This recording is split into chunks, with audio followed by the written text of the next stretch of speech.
I especially would like to thank the Utah Democracy Project, which is run out of the Ethics Center. I certainly would love to thank David Keller, who has generously and consistently provided funds for RSU events. And of course, thanks to Jacob Jensen, the head of our conference committee, for leading us to bring Gloria LaRiva out. And again, perhaps most thanks of all to Gloria LaRiva for giving us some of her time in her very busy schedule. She is renowned. She is the spokesperson for the National Committee to Free the Cuban Five, and was the 2008 presidential candidate for the Party for Socialism and Liberation. So, you know, to have somebody of that import on our campus is very impressive. So I won't take up any more time, but I'd like to turn the time over to Gloria, and if you would, please welcome her with a warm round of applause.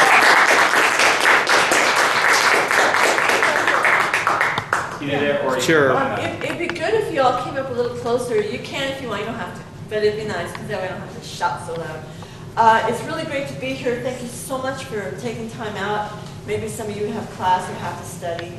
But this is a case, as we were saying when we were handing out flyers, that is a unique opportunity to learn about 5 men who the vast majority of people, when they hear about them, realize that they were on a heroic mission and never should have spent 1 day in prison. And yet one of them, Gerardo Hernandez, is serving double life. And in federal prison, you don't get out when you have a life sentence, you die in prison. But we're determined to fight until they are free, and there are people all over the world who know about their case. I want to introduce Sue Ashdown, who lives in Salt Lake City, and who is very involved in the support for the Cuban Five. And she's also helped translate some significant work of ours that we'll talk about later, which is part of the legal appeals of the Cuban Five. Basically, I don't know, I'll do this. I'm going to hand this flyer out so you all can see their faces. It's good to just see who they are. Wait, yeah, not that many. Not that many, with their faces on it. And they're at the upper right. To give you a little synopsis about the background to the case, ever since the Cuban Revolution triumphed, which was January 1st, 1959, over 50 years ago, the CIA, on acting for the U.S. government, and the president at that time was Eisenhower, determined that they would do basically everything they could to bring down the Cuban Revolution, especially as it proceeded to socialize the production, take hold of U.S. holdings. They, especially with the land reform, 5 months after the triumph of the revolution, came a program of U.S. blockade, sabotage of the economy, trying to isolate Cuba politically in the world. And another part of this program, which really exists today, this whole strategy against Cuba, is that of terrorism. Principally through the thousands of men, mainly men, who fled Cuba after the revolution. Now, several 100,000 people left Cuba in the early years of the revolution. Mainly the very first people who left, the very first people who left Cuba on January 1st were Batista, the dictator at the time, his principal torturers, and his other henchmen and cohorts in the government. They fled on the same plane with him. It's estimated that he took about $300 million with him, virtually emptied the government treasure. But he also took with him, and many others fled, those who had been holding the power in place for years. People from the army, officials, police, who were literally torturers of the people. It's estimated that in the few years before the revolution, that 20,000 Cubans were killed. And there are many, many tales of what took place. If you were caught with any kind of left literature, you would be caught, brutally tortured, and then murdered. There's even a case of a 14-year-old boy named William Soler who was taken out from his home. He was tortured for 24 hours, and people who found his body said he would never have survived, but then he was murdered. Today, William Soler's name is the name of a hospital for children, pediatric heart treatment. This is what has resulted from the revolution. Is not only is healthcare and education free, but those who were involved in opposing the Batista regime have become heroes on the island. But anyway, right after the revolution, quite a lot of these police and army went to Miami, along with the other thousands who fled, the wealthy who thought that they would just come back after the revolution was overthrown. They thought surely it wouldn't last but a few months. And so they left their wealth, came to Miami, and really never went back. But the CIA opened up an operation in Miami called J.M. Wade, W-A-D-E. And J.M. Wade was the second largest CIA operation at the time, second after Vietnam. And basically what J.M. Wade entailed from 1959 through the early 60s was the training of roughly 4,000 men in terror tactics, sabotage, bombings, every manner of counter-revolutionary terror. Two of these men who are in the news today, and here's a booklet here that I hope some of you will pick up if you'd like. You can give any kind of donation. If you don't have money, take it, but just read about this. How many of you ever heard of the man Luis Posada Carriles? Well, Luis Posada Carriles and his cohort, Orlando Bosch, were two of those terrorists who left Cuba right after the triumph of the revolution in '59. They were in about '61, they were taken to Fort Benning, Georgia, which is now known as School of the Americas. Maybe some of you know that now. It's an army school where they train officials from Latin America primarily in how to basically control their population and carry out repressive measures to keep power. But in those days, it was just Fort Benning, Georgia. Several thousand of these people were trained, as I said, in bombs. Luis Posada is an expert in bombs. He makes them, and he's killed quite a few people with these bombs. Yet, he, as one of the most known terrorists, lives a free man in Miami, even though he's wanted throughout Central America for his crimes, and there's an active extradition order for him in Venezuela, because Posada Carriles and Orlando Bosch basically were the architects of a plane bombing in a Cuban airliner. This is the terrorism that Cuba has suffered because of these people who were trained by the CIA. It was a plane that was bombed in 1976, and 73 passengers and crew were killed in it. They were targeted simply because it was a Cuban airliner. And yet these two men, who were known and admitted by the US government in the Justice Department as having been responsible for that bombing, live free in Miami. What does it have to do with the case of the five?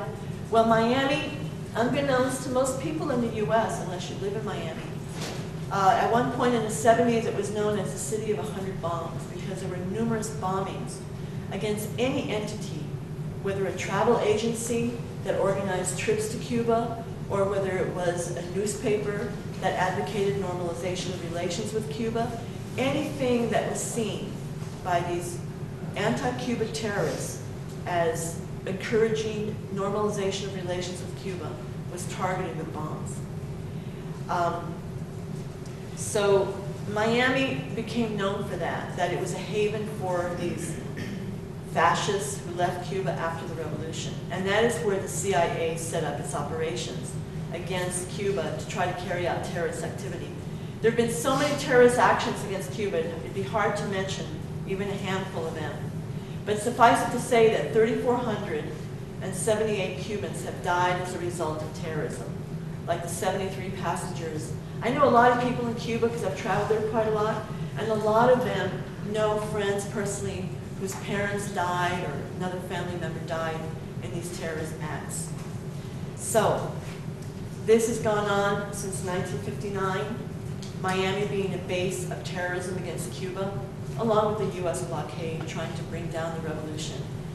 And it really doesn't matter what your view is about Cuba as a socialist system, or its politics or anything.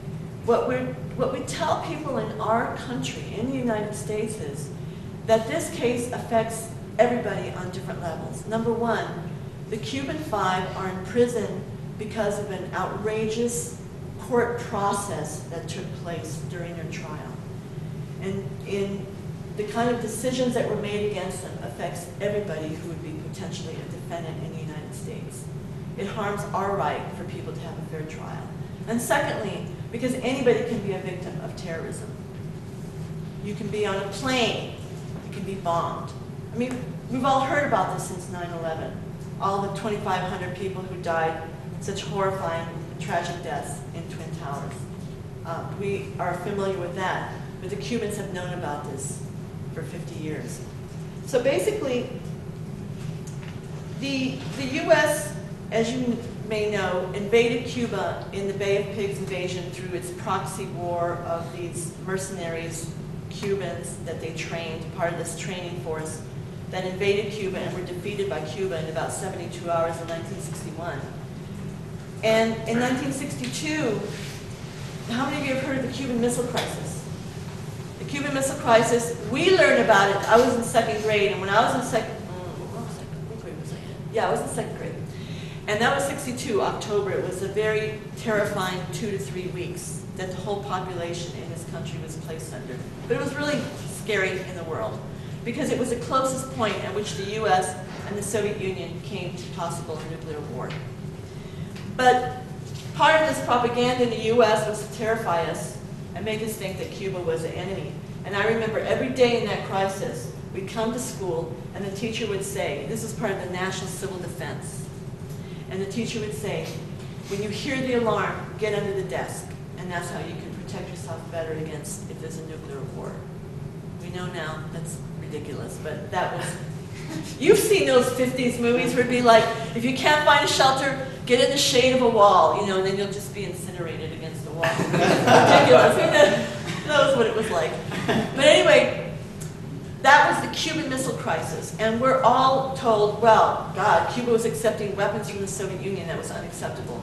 But what most people don't know about is that there was a second invasion plan by the US. It's called Operation Mongoose. If you key in Operation Mongoose, you will find out about it in the internet.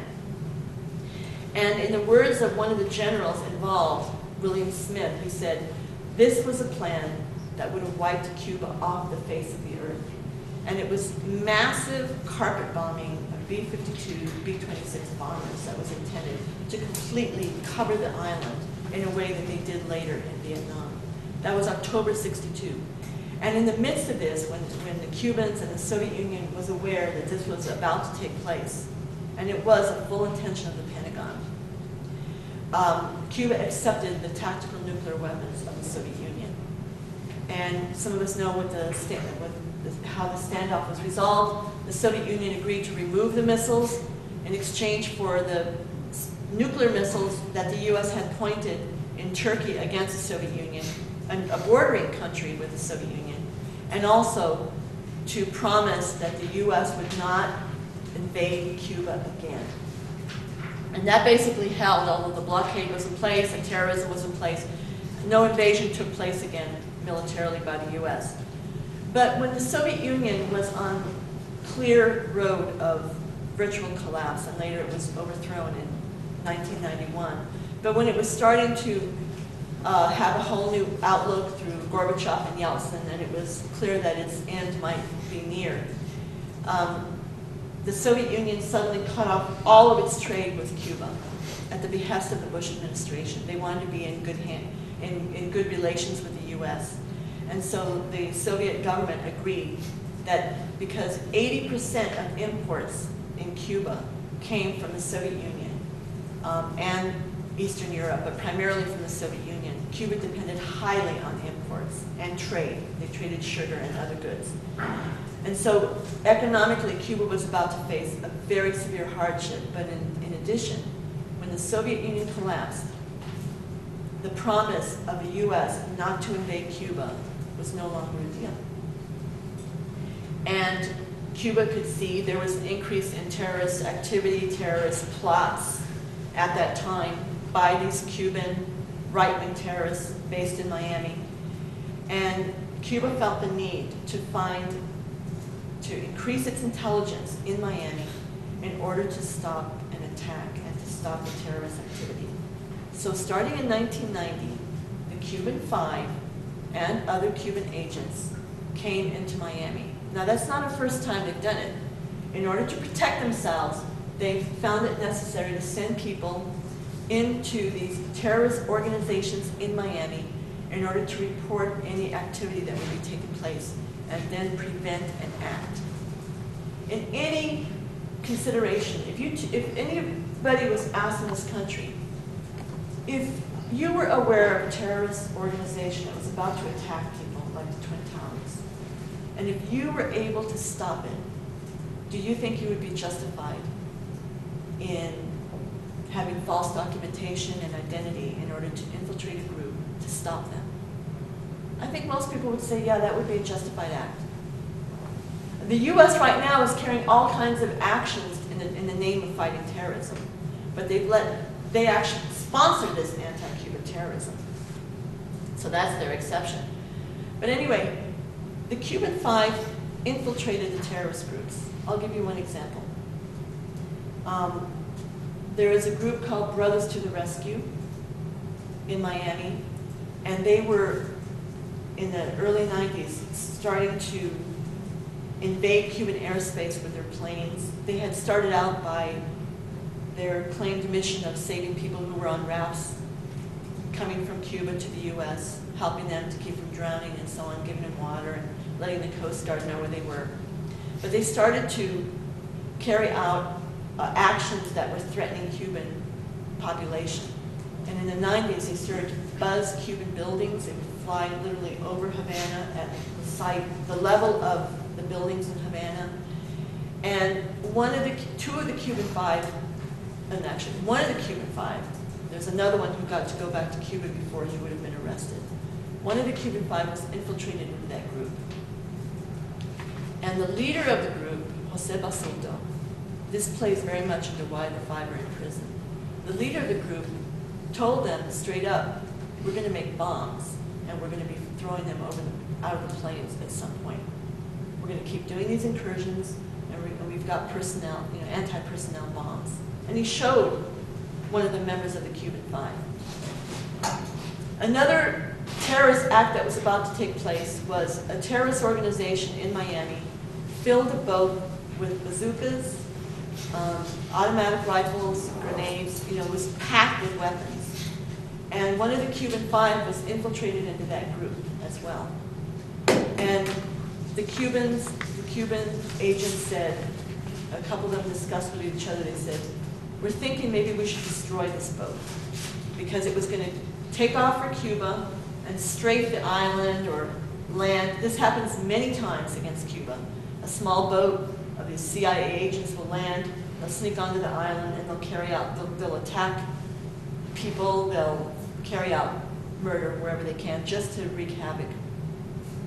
And so the Cuban Five, one of them said, maybe we should destroy this boat, the weapons in it, so it doesn't go to Cuba.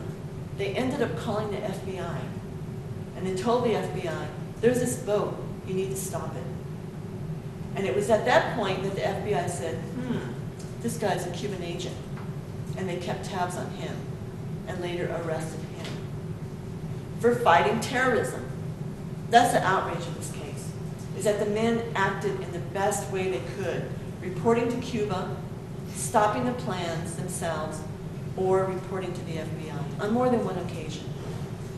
They never harmed anyone. The Cuban Five never had a weapon when they were on their mission. They had their eyes and ears. They imagine, if you were in these terrorist groups, which openly, in Miami, they'll appear on TV and they'll say, yeah, we have a commando squad in Cuba, and we're going to go kill people. And they'll say this outright on TV. They'll brag that they're trying to assassinate Fidel Castro constantly. And they will openly buy weapons from, companies that provide the weapons to police and so on. They will openly buy the weapons, and yet nothing happens to them in Miami. And so the Cuban Five, to be infiltrated into these groups effectively, because these groups know we better there might be infiltrators in here. Even the FBI infiltrates these groups, you know, to keep tabs on them. And so they keep a watch on who might be reporting on their actions. So the Cuban Five, to be infiltrated into groups, had to be very, very effective. They had to act like they hated Cuba. They had to act like they were for terrorism. But all along, they were keeping tabs on these groups. They saved 2 civilian airliners from being bombed. And even the US government corroborates this. They saved innocent passengers who would have been traveling in Central America from being victims of another plane bombing. And the terrorism continued. This man, Posada Carriles, has been on a mission. In fact, there is a video here. This video right here is an extraordinary video. It's been made in Venezuela by a progressive filmmaker who has given us, you know, full use of this film. If anybody wants to pick up a copy, you might want to show it someday. You will be amazed. The general reaction by people who see this video is they say, we got to get this on TV. This should be shown by more people. This is the life of Posada Carriles, the terrorist I told you about. He's been a admitted CIA agent for 40 years. And the reason I mentioned Posada Carriles again, the one who was instrumental in the bombing of that Cuban airliner, is that he continued his terrorism throughout Central America against people in El Salvador. He was instrumental in the Iran-Contra scandal on behalf of Oliver North. He was one of his cohorts. And in the late 1990s, he continued. He bragged about this in 1998 to the New York Times, to a well-known reporter, Anne-Louise Bardache. He wanted so much, he felt like all my life, everything I've done is secret. I gotta tell people what I've been doing, you know, on behalf of overthrowing the revolution, bringing his so-called democracy to Cuba. So he invites this woman reporter to Aruba, where he was secretly living. And he was interviewed by her for a number of days. And he said, this was in the New York Times, July 12th and 13th, 1998, in these full-page articles. He said, I was paid thousands of dollars by the Cuban American National Foundation in Miami. This was a supposedly lobbying group that under the Reagan administration was started, funded by the US government in order to help, again, destabilize and bring about a counter-revolution in Cuba. He bragged that he was paid thousands of dollars, in which he paid mercenaries in Central America to fly to Cuba and plant bombs. Why was he doing this? Because Cuba, with the collapse of the Soviet Union, had to find new sources of income, and their biggest source of income to this day became tourism. People come to Cuba, it's a beautiful island, very peaceful, people love it when they go, and they go back again. It's the #1 source of income for Cuba. So the terrorists and the CIA decided we have to target tourism. In fact, I went to Cuba many times in that time in these challenges to the blockade, the caravans that go to Cuba. And one day in our office, because we were organizing a trip, we received a fax from the some terrorist group in Miami, CDI, Ubermantos' group. And they said, you should know you are a military target as far as we're concerned. And if we attack you for going to Cuba, you've been warned. And that was the message they were trying to impart. You go to Cuba, it's going to be dangerous for you. So Posada Carriles bragged that in the summer of 1997, where I was there that summer, that he paid Salvadoran and Guatemalan men who owed him money or owed other people money. He said, I'll pay you several $1,000s for every bomb that you plant. And these men flew into Cuba, pretended they were tourists, and they would sit in the lobby and plant bombs. So several bombs went off. I stayed at one of those hotels, the Copacabana. It's a famous name, it's a Copacabana in New York. But it was a hotel in Cuba. And one afternoon, September 4th, 1997, a young Italian tourist, Fabio Di Ciamo, he lived in Canada for many years, and he was sitting in the lobby. He got up to walk across the lobby, and this bomb exploded. A shrapnel hit his throat, and he died within 2 minutes. He bled to death. And that's why we say that terrorism doesn't have a nationality as far as its victims. And that was the intent of these terrorist acts. And that was why the Cuban Five were in Miami. So the FBI started to look for these men saying, they're thwarting our plans. They're keeping these groups from carrying out the mission that they're on, that is terrorism. Because it is a US government mission, the CIA. And so because of this increase of terrorism, Cuba and the US began to have some discussions with each other. And at one point, the US reported that they had knowledge that one of the terrorist groups was going to bomb a Cuban airliner. And Cuba found out, stopped it, and called the US, contacted the US and said, you're right, we appreciate your information. So the Cuban government thought, well, maybe we're on a road to collaboration with each other, because they've been asking the US, stop these terrorist groups in Miami, you've got to stop them. And then, in the summer of 1998, 3 months before the five were arrested, because the Cuban Five were arrested September 12, 1998. Remember, the bombs that were happening in Havana the year before, an increase in terrorism. In 1998, in June, the FBI contacted Cuba and said, okay, we're willing to listen to you. We want to see the information that you have about these terrorist groups in Miami that you've been collecting. And in June, an FBI delegation went to Havana. They sat down and met with the Cuban authorities, and Cuba handed over dozens of documents, video taping of these groups, the transactions that were taking place, even some of the evidence, some of the C4 explosives that Cuban agents had collected from the terrorists to prove that they were on these plots. And the FBI said, thank you very much, important information, we'll take it back with us, and we'll get back to you.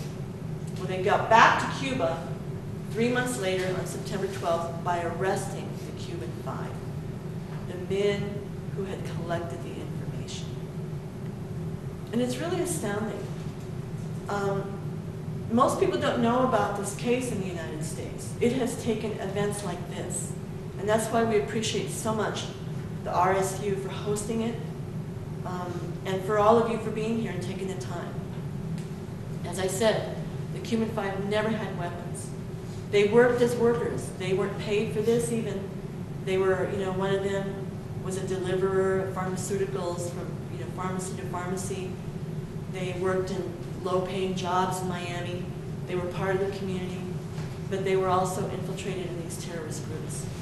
And their aim, to do that kind of work, you have to realize not only were they not criminal, they had to have an extremely high level of discipline so they wouldn't reveal themselves and instead be effective as long as they could. They never thought they would be arrested. They were prepared for whatever. One of them, Rene Gonzalez, who was in Mariana Prison in Florida, when he left Cuba to infiltrate the groups in Miami, this Brothers to the Rescue group, he's a pilot, that's his profession. And when he left Cuba in 1990, he pretended to defect by taking a plane. He had to have a complete story that would never be uncovered by the terrorists. He had to be as effective as possible. So when he left Cuba to go into Miami, he took a plane from Cuba and flew into Miami and said, I'm defecting. I don't like the revolution. I want to bring the revolution down. I'm against Fidel Castro. People are tired of Fidel. And by doing that, he got welcomed into this terrorist organization. And in doing that publicly in Cuba, his family, his neighbors, his friends, his whole country thought that he was a traitor, that he'd left them, that he'd abandoned them. That's a big, big, big burden to carry in your life, to think you may never see your family again. But he did it to save his people and to defend people against terrorism. So he's in Mariana Prison. He got a 15-year sentence. He will be released next October. He is actually a US-born citizen. Many families fled the Batista terrorism in the 50s and moved to the US. They were also economic refugees, just like Mexicans coming here, other people from Latin America and other countries. And he was born in 1956 in Chicago. And in 1959, with the triumph of the revolution, his family moved back. So he actually has U.S. citizenship. Another one, Antonio Guerrero. Let's look at that sheet. You guys got that sheet? Antonio Guerrero is the one, who is he? He's the lower left one. He was born in the U.S. also. He was born in Miami. His family went back in 1959. He had life imprisonment. He's in Florence, or was in Florence maximum security prison in Colorado. Luckily, last October, his sentence was reduced. It's still long, but it was reduced to 21 years and 10 months. So he will be out in 7 years. At least it's not life. Ramon Lavanino is in Jessup, Georgia. I visited him. I have the privilege of visiting him. He had life plus 18 years, and he will be out. Unfortunately, it'll take 14 years before he gets out. It's been reduced to 30 years, but you get out after 25 years. But Gerardo Hernandez, he's the one in the lower right. Thank you. He's the one with his arms crossed in the lower right. He's serving double life in California, Victorville Federal Prison, maximum security. And he suffered, tremendously, because with double life, the U.S. government has also denied his wife. They're a young couple. They were much younger before, but his wife has been denied by the U.S. permanently from entering the U.S. So they have not seen each other in 12 years. And conceivably, if they say he can never get out, she can never see him again. It's actually a violation of the Constitution. There's a ruling that says you cannot deny spouses and children the right to see a prisoner. It's a right of a family. So basically, that's the story. Gerardo Hernandez is a long story, a little complex to tell. But as his lawyers say, it's the first case in U.S. history that a person has been convicted for a crime he had nothing to do with. I told you about the Brothers to the Rescue planes. Brothers to the Rescue was buzzing Cuban Havana repeatedly, about 15 times in 1995, 1996. And Jose Basulto, the head of the group, is a convicted terrorist. He brags that he used to strafe the Cuban shore with machine gun fire on one of these speedboats in the early 70s. He's always said that he wants to create a confrontation between the U.S. and Cuba, and that was the purpose of the flights. He wanted to bring a confrontation between the two countries. And so in early February, he appears on Miami TV for Brothers to the Rescue, and he said, on February 24th, which is a Cuban national holiday, he said, on February 24th, me and my crew, we're going to fly into Cuba because it's our right. He says, it's our right to fly into Cuba, and nobody's going to stop us. This is videotaped. It was presented at the trial of the 5. And Cuba told the U.S., the State Department, the White House. In fact, Bill Richardson, who's in the news right now for having gone to Cuba to try to get the U.S. accused agent out of Cuba, Bill Richardson was at that time a congressman and a friend of Bill Clinton. In the days before the shoot-down, because Cuba shot down those planes on February 24th, Bill Richardson went to Cuba twice, and he assured the government, including Fidel Castro, he said, because Cuba said, you've got to stop those planes. If these planes come in one more time into Cuban airspace, we will shoot them. We will take direct action. We will take direct action to protect our population. You've got to stop them. And Bill Richardson went to Cuba. It's a New Yorker magazine article on our website. You should read it. It's really astounding. And he said to the government, Clinton wants to give you his assurance that those planes will not be allowed to take off. And yet on February 24th, 3 Brothers to the Rescue planes, 2 pilots each, flew into Cuban airspace. It's a matter of dispute where they were exactly at the time they were shot, but they did invade Cuban airspace in their flights. And in the afternoon, 2 of the planes were shot down by Cuban MiGs. And that was 1996, 2 years before the 5 were arrested. Why is Gerardo Hernandez of the Cuban 5 in prison for life? because when the planes were shot down, the Miami right wing and the Clinton administration went into hysterics. And in Miami, they're like, we better get blood from Cuba for having shot down these planes. Even though, does anybody think here if a Cuban plane invaded U.S. airspace that they would be permitted, or any other plane that invaded? Do we know what would happen, especially post 9/11? It wouldn't be allowed to stay up in the air. And Cuba had as much right to defend itself, and it warned the U.S., and it had assurance from Clinton it wouldn't happen, but they took off anyway. Interestingly, Jose Basulto's license was taken from him before he took off. But he was never arrested. In fact, he got $1 million judgment recently as a result of his little flight from Cuban assets that were seized from Cuba. But anyway, in 1996, when the plane shoot-down happened, 3 weeks later, Clinton signed a bill, a law, the Helms-Burton Law, which greatly tightened the blockade against Cuba. And many believe that Jose Basulto, this man who wanted a confrontation with Cuba, did this deliberate incursion into Cuban airspace in order to create a crisis and a pretext to force the government to sign this new tightening of the U.S. blockade of Cuba, which remains to this day. So the reason that after the five were arrested in 1998, the right wing and the press in Miami demanded that the five be charged. Why? Because they were infiltrated in Brothers to the rescue. And so it took 7 months for the U.S. prosecutors to find a flimsy reason to charge Gerardo Hernandez with the shoot-down of the planes and the, quote, murder of the 4 pilots. We consider it an act of state, and the Cubans do, and that was the defense of the Cubans, was that Cuba had a right to defend itself.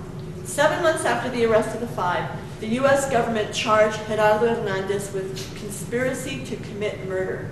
Why? Why conspiracy? Because in the days before the shoot-down, Cuba sent a message to him and said, because he was a leader of the Cuban 5, he was the organizer, he's the one to whom the 5 would report any terrorist acts.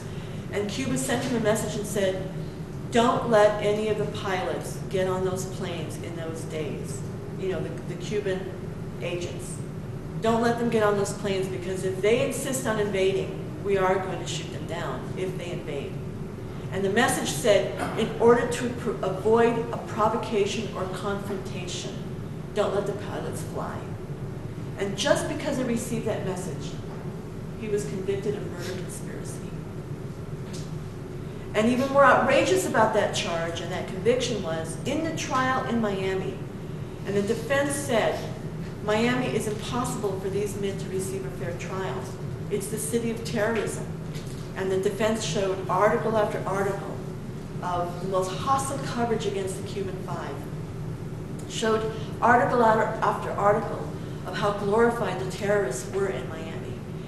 And the jurors, the potential jurors who were interviewed before trial, many of them said, I'm afraid, frankly, to return, to call these men innocent, if they are, because we all know what happens in Miami, you know, bombings.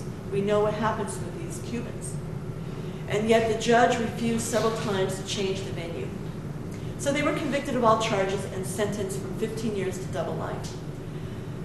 Where are we at right now? 4 years after their conviction, the first appeals court in Atlanta overthrew all their convictions, completely wiped them out. It was a huge victory. 2005, they said these men could not receive a fair trial in Miami. It was impossible because of the terrorist acts, because of the hostility against anyone defending Cuba, and because of government misconduct. But then the Bush administration appealed, and the higher level, the full panel of the 11th Circuit in Atlanta, affirmed the convictions once again. So the convictions stand to this day. However, as I said, 2 of the life sentences were reduced to years in prison. Gerardo remains in prison. One footnote before questions. I'm sorry for talking so long. It's a complex case, but one footnote was that last year we began, or actually 18 months ago, the National Committee to Free the Cuban Five, of which I'm the coordinator in San Francisco, we did 2 Freedom of Information Act requests of the U.S. government.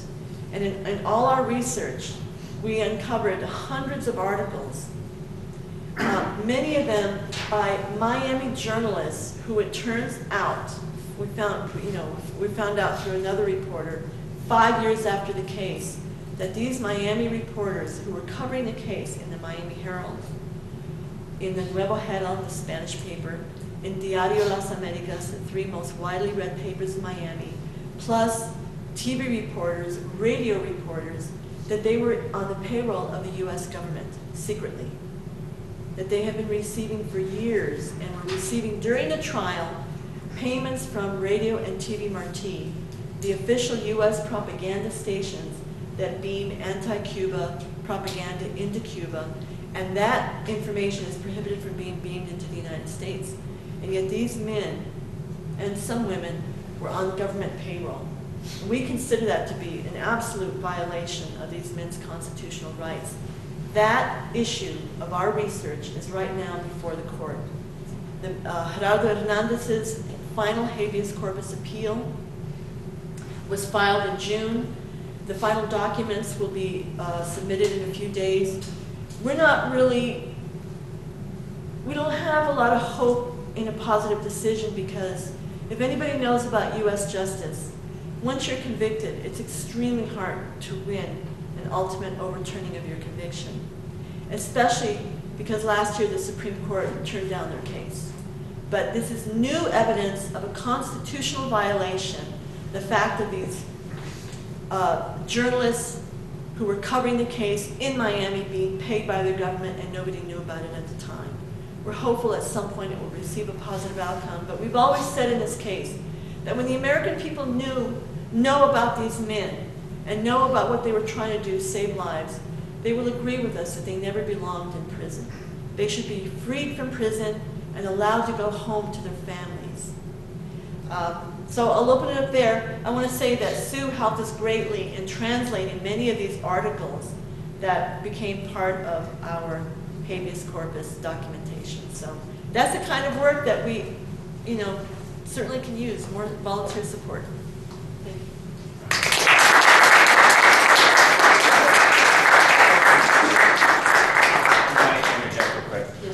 Right here we have a petition to free the Cuban Five. We have several different sheets, so if it just fills up, go ahead and put it underneath. So if you want to sign a petition to free the Cuban Five, I really recommend that you sign up. So you guys.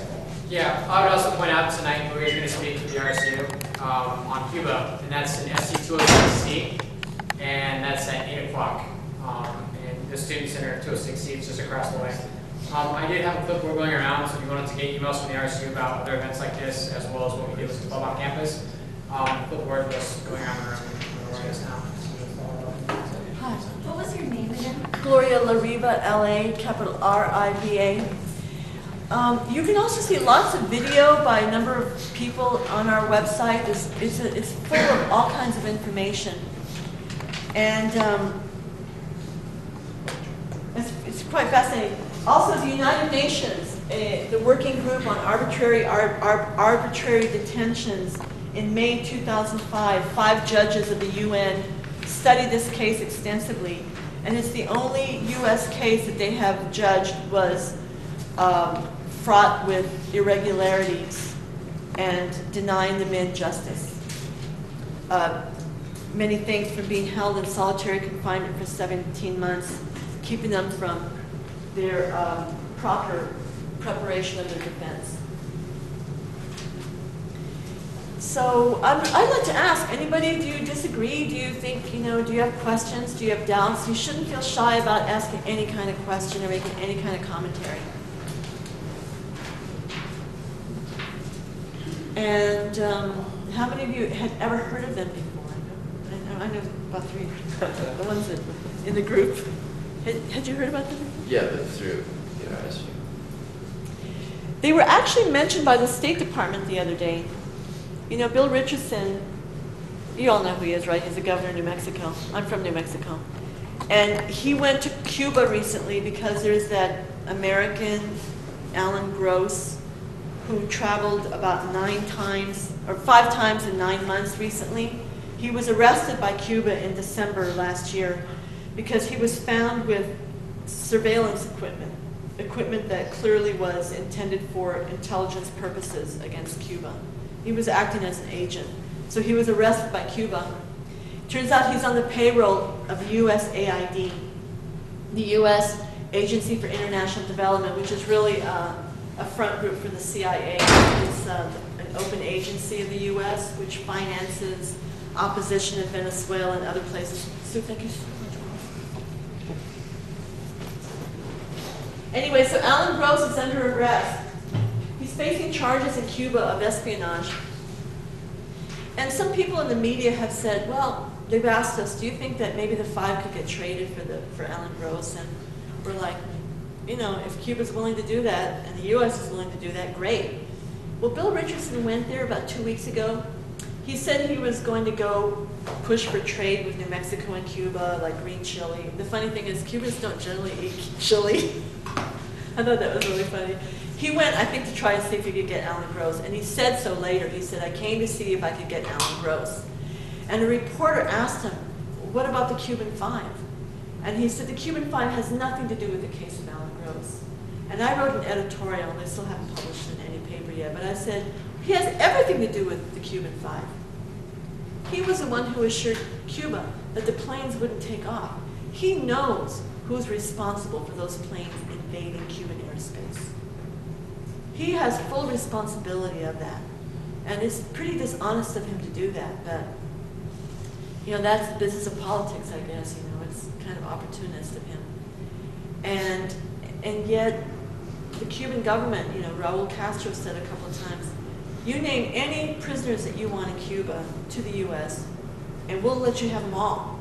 Just give us our 5 men. Do you want to say something, Sue? You know so much about them. You want to make any comment, or you've been to Cuba? Think about it. Yeah, let me think about it. There was something I wanted to say earlier, but I'll come back to it. I'm worried that if like the Cuban 5 were released or something, like about their safety. Oh, I can't hear you. I'm worried that if the Cuban 5 were released, they would be, I don't know, killed or something. Yeah. You know, they're in more danger in prison. Yeah, I mean, you know, it's dangerous in U.S. prisons, and many prisons. I went to see Ramon in Beaumont prison several times. In the time that he was there, 6 men were murdered, and one of them right next to him. I mean, the terrifying stories in a maximum security prison. It was Beaumont, Texas. And when I went to see him, see, these men don't even belong in prison. They never hurt anyone. And the interesting thing in prison, the inmates consider them heroes.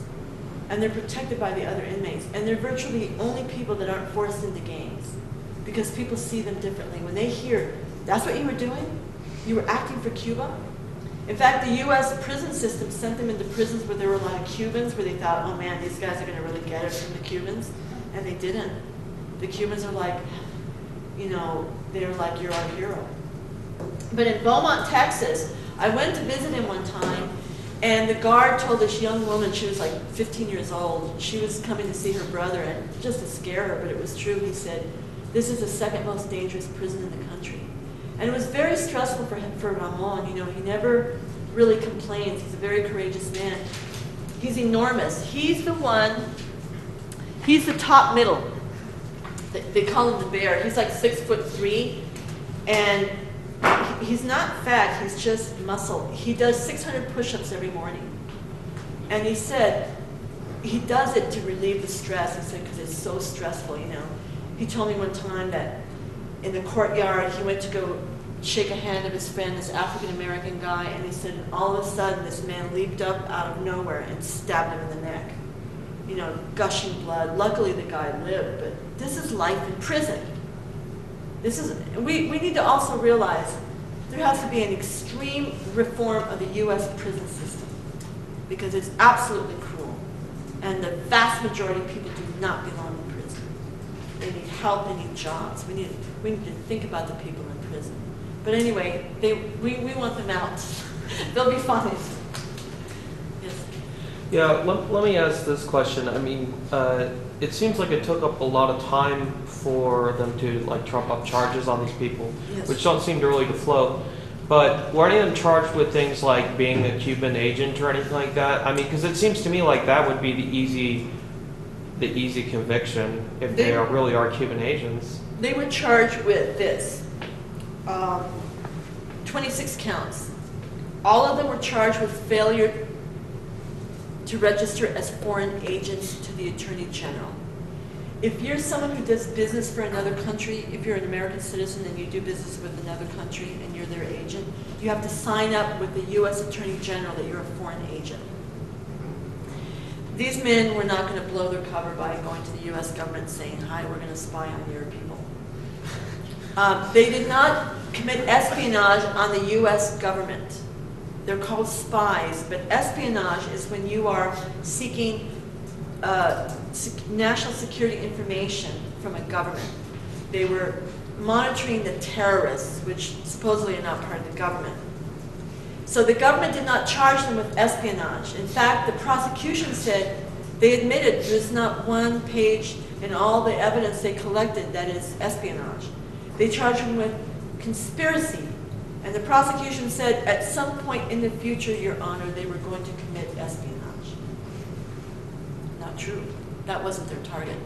They were so that was the main charge. Espionage, conspiracy, 3 of them were convicted of it. But last year, the court ruled that that all 3 of them shouldn't get life. That life sentence was excessive. The reason why Gerardo remains with his life sentence is he also has a life sentence for murder conspiracy, and the judge said, we're not going to lower his espionage conspiracy life sentence because he already has another one. But the other 2 got reduced. They were charged with conspiracy for failure to register as a foreign agent. So that was basically it. 2 of them, and false documents.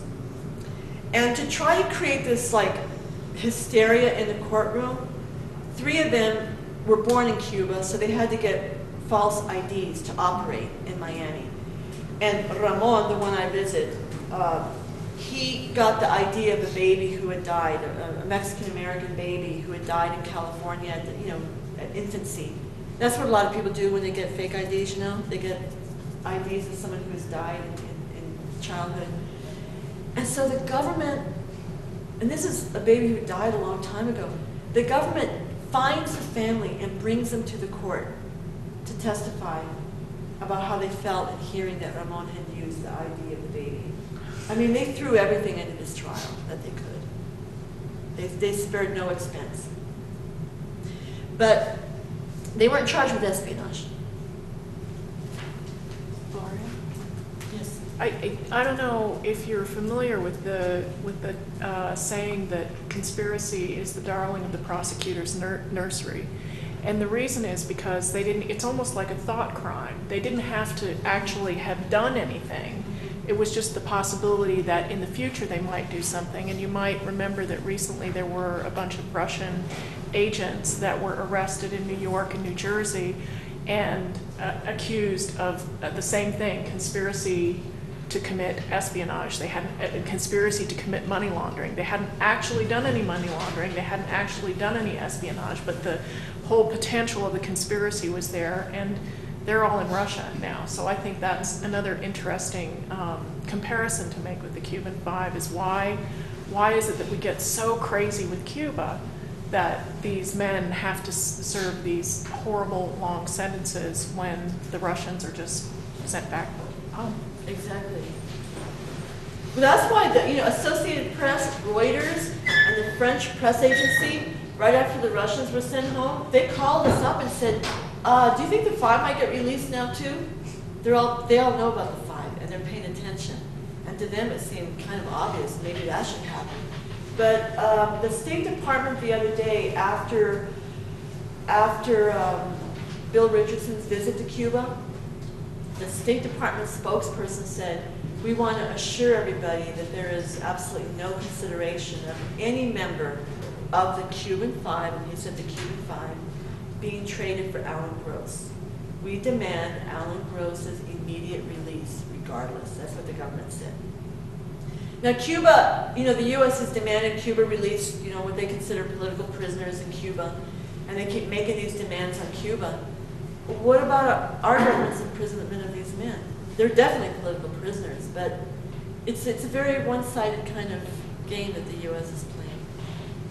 Yes. I was just asking, what is the National Committee like? What sort of actions are you guys taking recently? I think there was a national taking of action. Well, one thing we're doing is, we had actions all over the country. This is part of it. Thank you so much for coming. And I hope you guys can sign that petition. If you put your email, this is a Washington Post ad that we plan to put. We're going to collect, our aim is to collect $62,000 to put a Washington Post ad to tell Obama, and bring up some of these points. You know that these men are being unjustly held. We're calling you to free them. Because there's a lot more attention on their case now. We're doing that. There were demonstrations yesterday all over the world for them. In other countries, people went to the U.S. Embassy, took letters, petitions, had sit-ins. Here in the U.S., there were protests in about 15 cities. And the aim of it was to leaflet thousands of people, because the media is not covering them very much. We said, we're just going to go out in the streets and leaflet. And so we had protests in Albuquerque, Seattle, San Francisco, New York, Washington. We had a protest at the agency in Washington that's refusing to hand us the full documentation about the government-paid journalists. We think it's a very explosive issue. And we know we're having a lot of other actions. I think we've played a very, very significant role in these 9 years since we formed right after their conviction, in getting the media to state their case. They've had actually quite positive coverage. Not enough, but CNN, Wolf Blitzer, the Situation Room did a long piece, 13 minutes, which is long for CNN. Did a long piece, pretty favorable. You'll see all those videos on our website. ABC did a story on them. And the whole people of Cuba are behind them. They're known by everybody. The families are behind them. The people of Cuba see this as an enormous injustice. They're astounded. They're just, it's so frustrating to see it to them. They can't understand why they're in prison. So basically, okay, so they were fighting against terrorism in Cuba. So yes. From the Cubans' perspective, do they understand that they weren't terrorists? They want them to be released, right? Yes, the Cuban people have suffered so much terrorism in their country and abroad that they know that the 5 were heroes. After they were arrested, they realized, oh, our men were there in Miami, and they know that they were protecting them.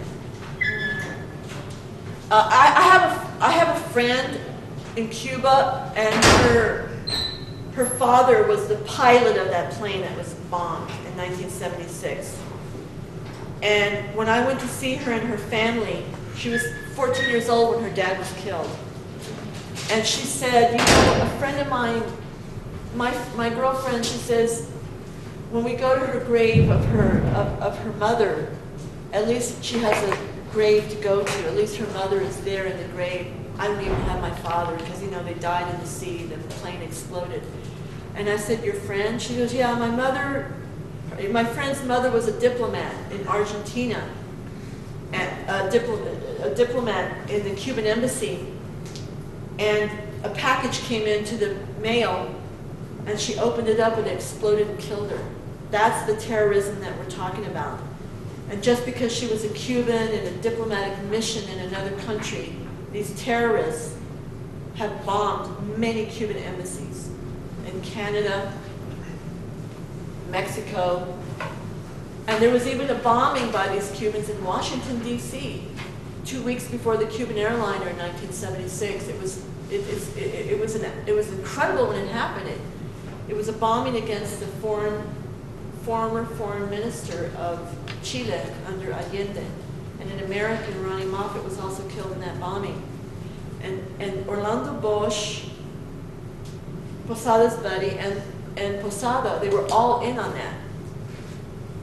And the man who placed the bomb under the car in Washington, D.C. his sentence was commuted by George Bush Jr. several weeks before 9/11. They mentioned it. You said it was commuted? It was commuted. He served, I don't even think he served 10 years. And he planted the bomb. And this was on Embassy Row in Washington, D.C. So when the U.S. talks about fighting terrorism, it's pure hypocrisy. Also, we consider that the U.S. war in Afghanistan and Iraq is terrorism, by the way. Yes. So this was more like none of these men are actual terrorists. No real training other than you're trustworthy, you'll do this for your country, come up here. They were expecting to just do their job and go home. No real. No, and even the government doesn't they're not called terrorists. People get confused because you have to tell everybody about the terrorism, and like they're into terrorist groups. No, they were in there just to be eyes and ears, to report what was going on.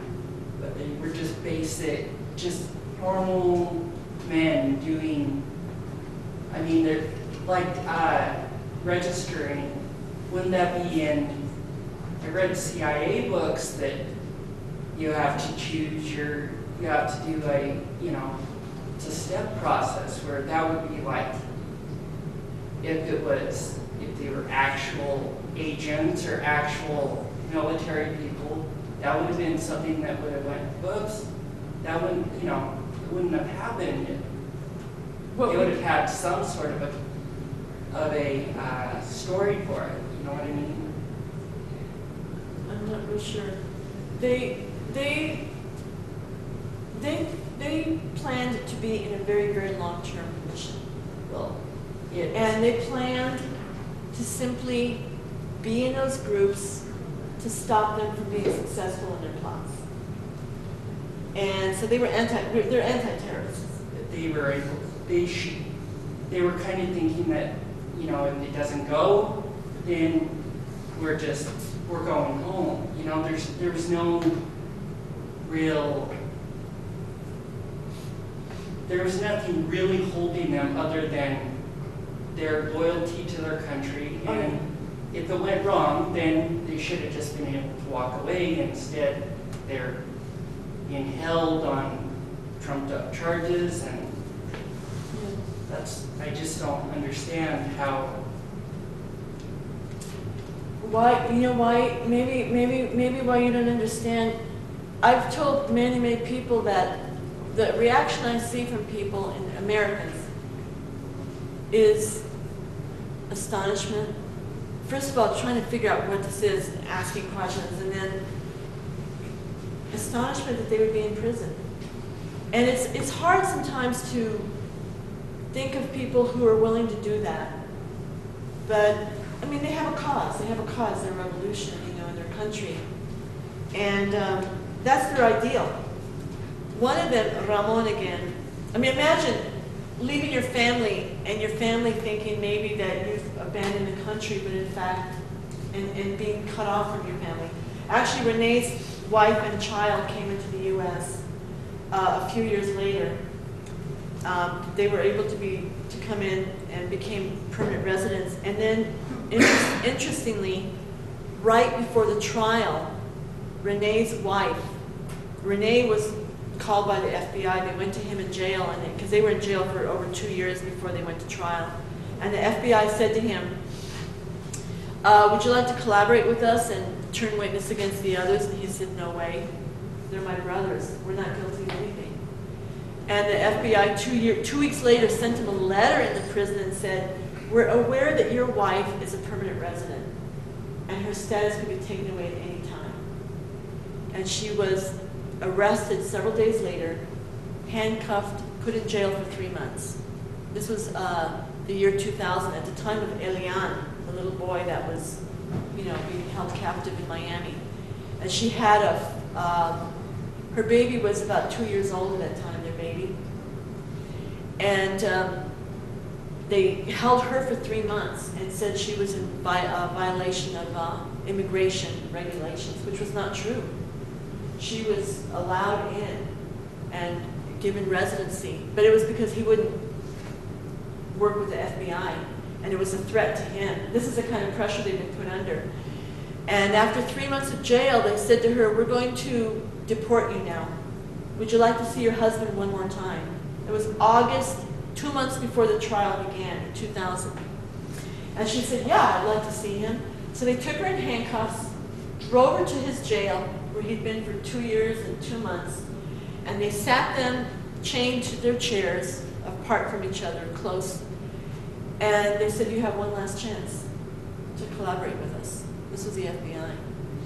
And they were in orange prison uniforms, the two of them. And he said to her, "You look beautiful in orange." That was it. That was his message. No, we're not going to tell on the others. This is why his brother, Roberto, who's a lawyer in Cuba, says, what made them heroes was not even so much the mission they were engaged in, even though I think it is, and they know it is. He said what made them heroes was that they didn't give in to U.S. government pressure to give a false confession that what they were doing was wrong. They said, we have a right to defend our country. And they spoke openly in trial about what they did. And they gave the evidence of all the documentation of the terrorism that they stopped. But the judge said, that's not part of this. We're not going to let you use that as a defense. They said, there's a defense theory called the defense of necessity. And it's been used in cases before where it says, for example, let's take a case. You're living in a house and there's a neighbor who's shooting at your house from his house. And if you go break into his home to get his guns and stop it, that's breaking the law, right? But you're breaking a law to prevent a greater harm. That's been an accepted defense in trials. Even Amy Carter, the daughter of Jimmy Carter, who was defended by Weinglass, one of the attorneys for the Five, she won her case based on that. They did some protests. They sat in at an ROTC opposite her campus. And she was exonerated because she said we were trying to prevent a greater harm, the Contra War in Nicaragua. And she was found innocent. But the judge, when they said we were using false identification to prevent terrorism, the judge said, we're not allowing you to use that defense. Yes. Wait, I mean, again, what the U.S. government has so much to lose if they let them out. I don't understand. I mean, I think I might have forgotten what you said earlier, but I just don't know why they're being so ridiculous. Why is the U.S. being so hard on this case? Yeah, that doesn't Yeah. mean that it's not. Good question, and we'll take another question too. So what with Cuba, what are their, are they all for bringing them back? I mean, have they made a huge effort? They probably already mentioned. Oh yeah, the problem is we don't know what goes on in Cuba because the media here doesn't cover that. Right. But if you look at our website, if you look at other news, they have demonstrations of tens of thousands. I'm just curious as to the position that the government would take there to support anti-terrorist kind of situations. Well, and you might understand the government, how it works there better than. Well, you know what? I welcome you to come tonight at 8 o'clock. We're going to talk about Cuba's government and the economy and everything because a lot of people have questions about that. But basically, as I said, the U.S. hasn't invaded Cuba lately, but the U.S. is carrying on an economic war against Cuba. Economic war, diplomatic, and terrorism. I mean, the fact that Posada Carriles is in Miami is very interesting because many people believe the reason he hasn't been extradited back to Venezuela, where the world has demanded his extradition, You know why he's in Miami? In 2005, after hiding out in Central America for years, he could never show his face in Central America. He was always in disguise, always underground. He's feared in Central America. He came into Miami secretly, illegally, through a boat into Miami Harbor, and then showed up in March. It was a shock to people who know about him, and he announced that he was seeking political asylum in the United States because he knows that Miami is a haven for terrorism. He's the most notorious terrorist of the Western Hemisphere. And for 2 months, we demanded his arrest, along with many other people. Every newspaper in the United States, Albuquerque Journal, LA Times, Miami Herald, Washington Post, San Francisco Chronicle, every major paper, and maybe even here, wrote editorials when he was discovered, and they said, extradite him. He's a terrorist. His case is a long, bloody history. And yet he's in Miami. But being a CIA agent, he knows a lot. And his defense has hinted, if you put him on trial for that, we might tell the fact that when he did the plane blow-up, George Bush Sr. was the head of the CIA. You know, the U.S. was fully aware of his actions. He was an agent for them. So Cuba has a long answer to your question is, Cuba has always had to have agents and a security system to defend its leaders against hundreds of attempts on Fidel Castro's life. They've had to protect their embassies against terrorism, bombings. There have been bombings and terrorist acts against the Cuban mission in Washington, D.C. They have to protect themselves. And so the five were on a mission to protect Cuba at a time, as I said, when terrorism was on the rise, when the Soviet Union no longer existed, when tourism was being targeted, and case in point, that Italian tourist. By the way, I would like to leave a copy of this video with the RSU, and I would like to recommend that we'll give the emails, if it's okay with people, that is on the petition to the RSU. Also, sign up if you can with your address and contact. You got to come see this video. You can also buy one, $5 if you like, but we'll give them a copy. You should come see this video. It's quite amazing. It's documented and it's professionally produced. Gloria, go to her question for a second about about why this is politically so important for the United States to keep, why it's so difficult to get them out. Exactly. Thank you. The reason why the U.S. has taken this hard line against Cuba, and for example, on the other hand, they're letting the Russians free, is because for the United States, the U.S. is determined, including the Obama administration, every administration is determined to destroy the Cuban Revolution. I mean, sometimes for the Americans, it's like, no, I don't believe that. But a blockade is for no other purpose but than to strangle an economy. The blockade has caused tens of billions of dollars of damage to the country. The U.S. has confiscated almost all of Cuba's assets that have been frozen because of the blockade by an outrageous number of lawsuits. The U.S. right now is searching everywhere in the world to make sure that Cuba's nickel, for example, because it's the second largest producer of nickel in the world, a big source of their sustenance, to make sure that it stops nickel from being traded in the world market. Right now, I don't know if you know that every phone call between Cuba and the U.S., each country, either AT&T or Cuba's phone entity, gets half of the money from the phone calls, right? From all the money that's generated.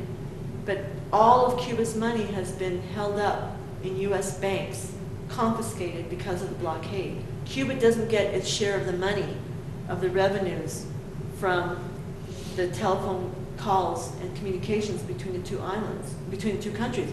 The U.S. does, but not Cuba. That's the blockade. And $183 million was awarded in a lawsuit in the U.S. to the families of the pilots that invaded Cuban airspace. So the terrorists in Miami are rewarded for doing this. And it's just blow after blow, law after law that's designed to say no trade with U.S. companies in Cuba. And by the way, that harms U.S. citizens as well. The Chamber of Commerce wants to have trade with Cuba, but the U.S. government's intention is, you know, we know you want business with Cuba, but wait till we overthrow it and then you'll have all the business you want. And it also is an example. At the same time that the U.S. is financing to the tunes of tens of millions of dollars the opposition of Venezuela and Bolivia to try to undermine those governments that are basically becoming independent of U.S. policy, economic and political, the U.S. is putting money in to try to overturn those governments. There's a lot, you know, that you can read about that. And Cuba's alliance with Venezuela, Bolivia, and its assistance to those countries is helping those countries survive that pressure. So what we say is, Cuba is an example that the U.S. wants to destroy. People don't realize, you know, publicly that Cuba has 14,000 medical doctors operating in Venezuela in a whole new free healthcare system. And every Venezuelan citizen is entitled to free healthcare because of Cuban doctors. That never happened before. Chavez's election.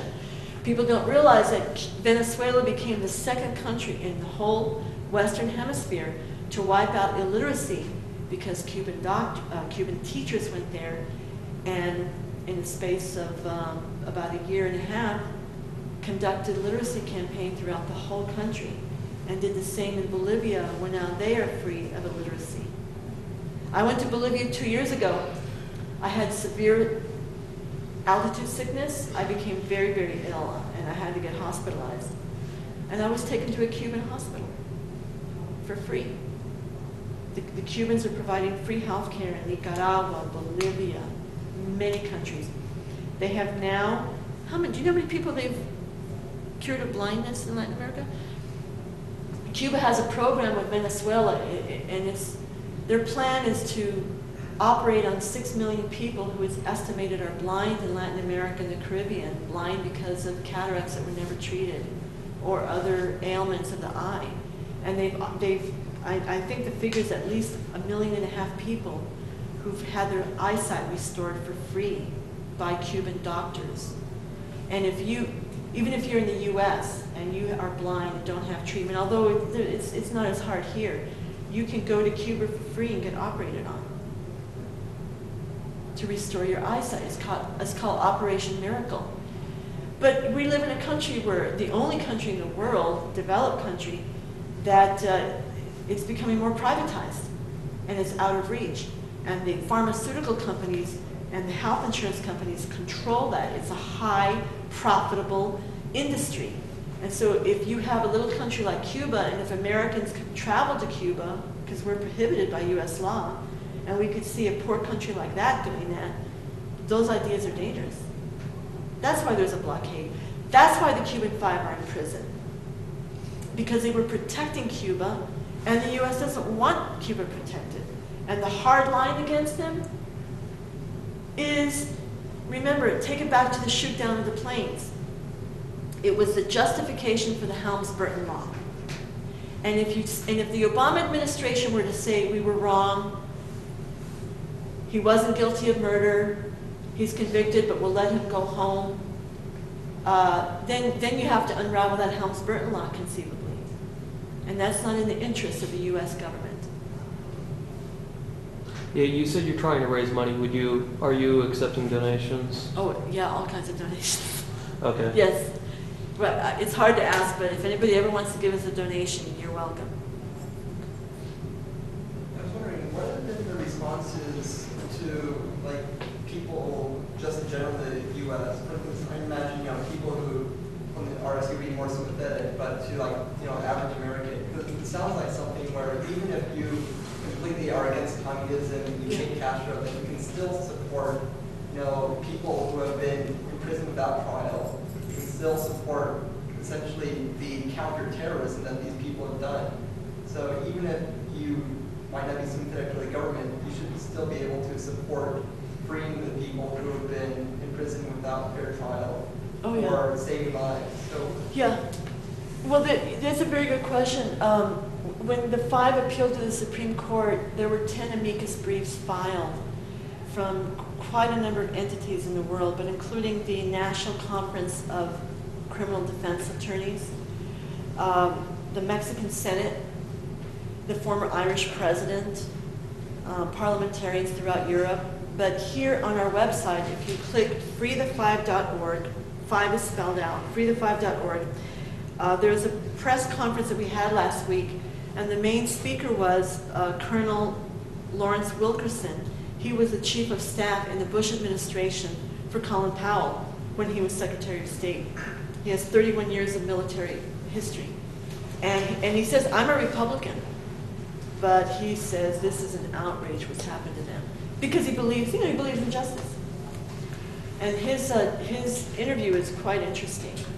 And you ask about the response. I was in Howard University Law School, Washington, D.C. in 2007 when the attorney Weinglass, Leonard Weinglass, he's a famous attorney, Angela Davis and the Chicago 8.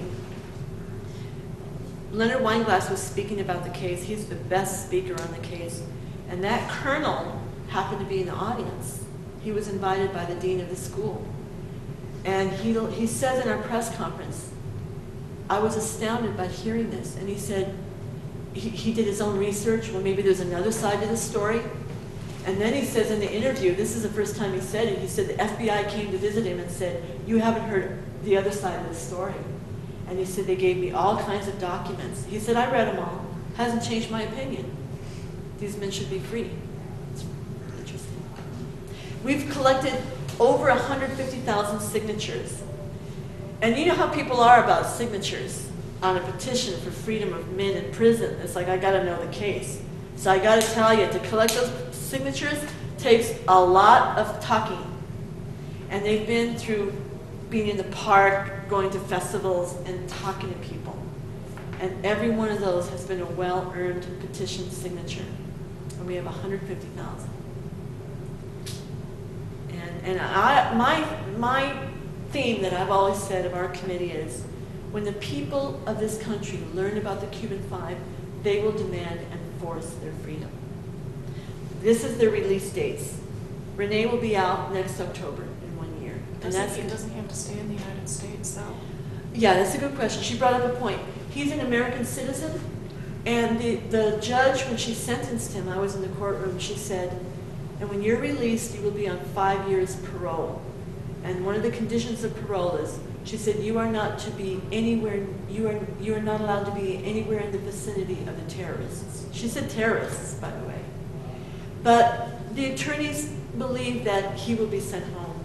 Because imagine, if he gets to stay here, if he's forced to stay in the U.S. for 5 years, he'll just become a spokesperson for the others. And I don't think they want that. It's like, be on your way. When he goes home, it's going to be the biggest celebration until the others come home. Next October, and then in 3.5 years, Fernando goes home. And then in 7 years, Antonio. In 14 years, Ramon. And Gerardo is the one who has life. So we don't accept any of those sentences. We hope they get out sooner. And that's what we're all about.